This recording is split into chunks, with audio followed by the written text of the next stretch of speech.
So I did what we call the Hail Mary pass, which is at the very end of the interview. I said to him, I didn't say, Vince, you're like just on autopilot here. You could be talking to anyone that you've talked to for 30 years.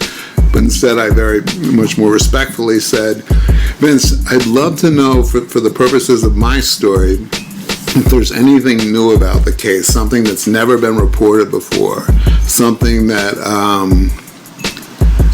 even I could follow up on and get more information, but I'd love something new and fresh about this. I know it's not easy, but there must be something that you've never shared.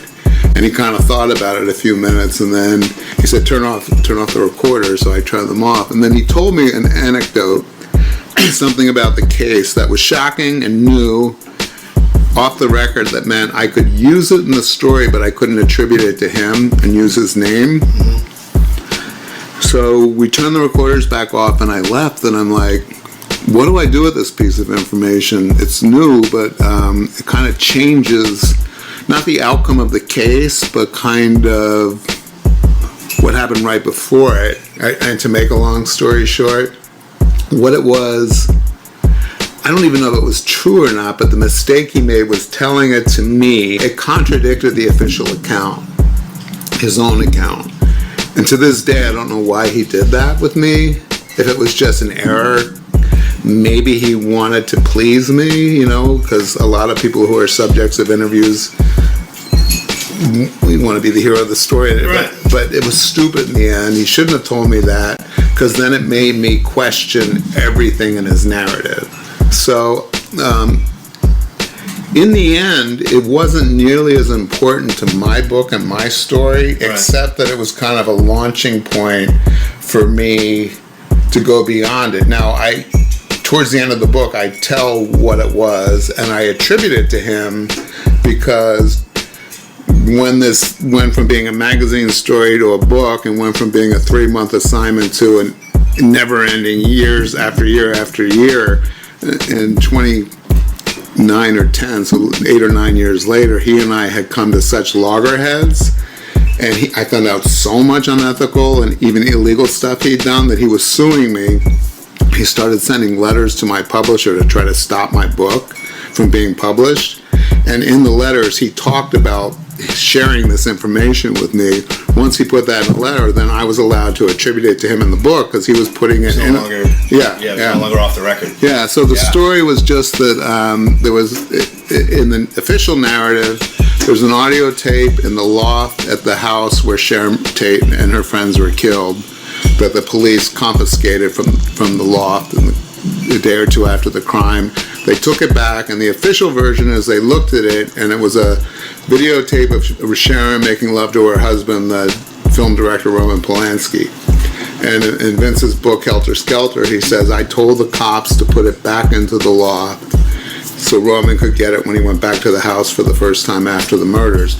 What he told me that day was it wasn't actually of Roman and Sharon making love, but it was of Sharon having sex against her will, under direction of Roman, directing two men who basically rape her on camera, and horrifying, And when he told me that story, it wasn't just that the tape was different than what he said it was, but it cast a whole different light on Polanski. So the first suspect in any spousal murder, or any person's murder if they're married, is their spouse. And he was in Europe. He was in Europe when it happened. So he had an alibi, totally. An alibi, yeah. But that should have been shared, if that's true, with the defense. Right. Because it makes Roman a suspect only because he's basically committing a crime against his wife. Right. And there's video evidence of it. And now Vince is telling me that was covered up. So in the big picture, it didn't amount to anything, because it didn't play into my overall narrative of where I basically show how everything happened differently. But it was kind of like the match that lit the fuse that sent me on a journey. Like, if he lied about this, what else did he lie about?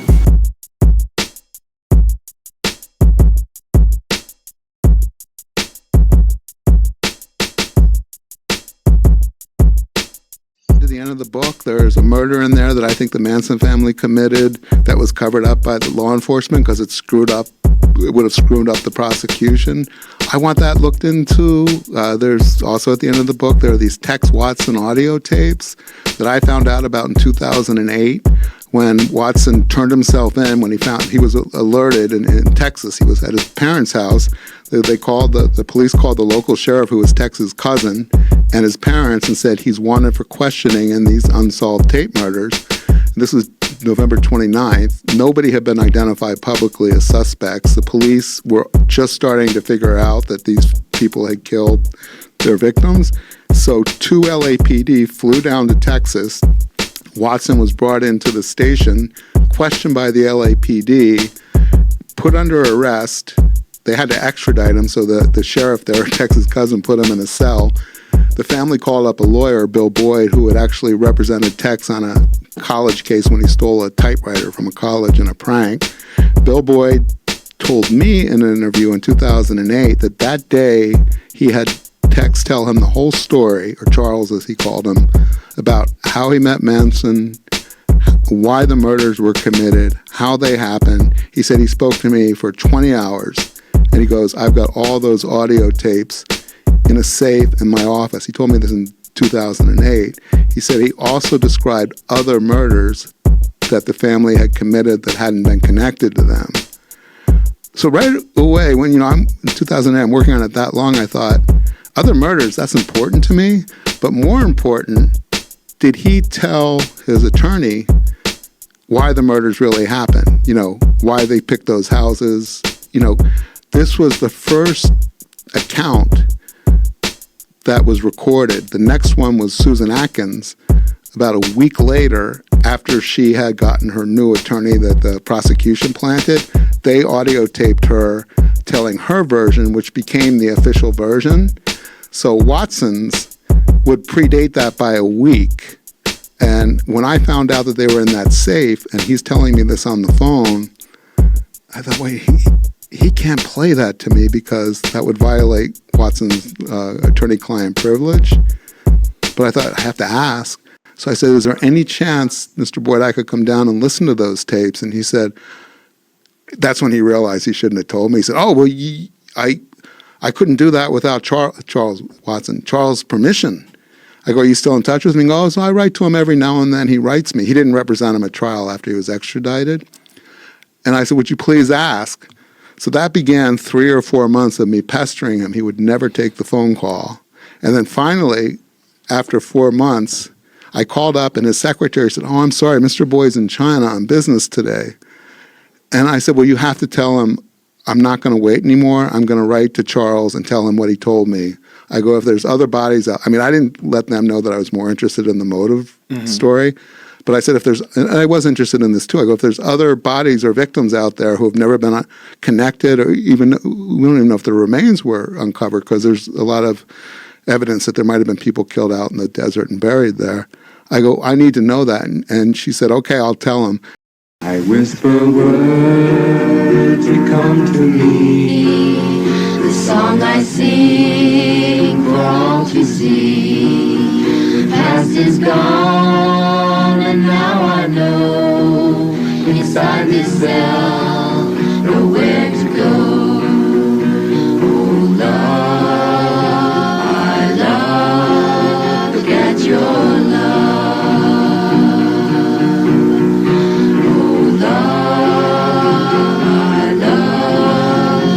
Your love,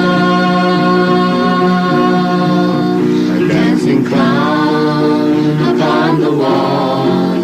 He's calling all to City Hall. Your grave is mine, oh can't you see? It's your own kind to be free. Oh love, I love, look at your love.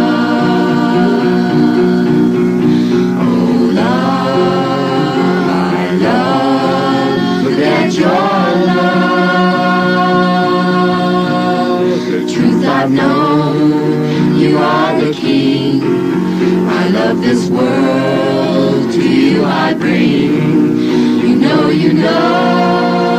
can be free. Look at your kind and come to me. Oh, love, my love, look at your love.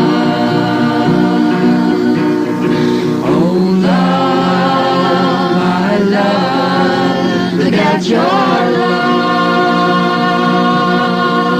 This court of law, they hide my words, the truth in words you never heard. Why do they fear and see in me inside themselves? I know you see.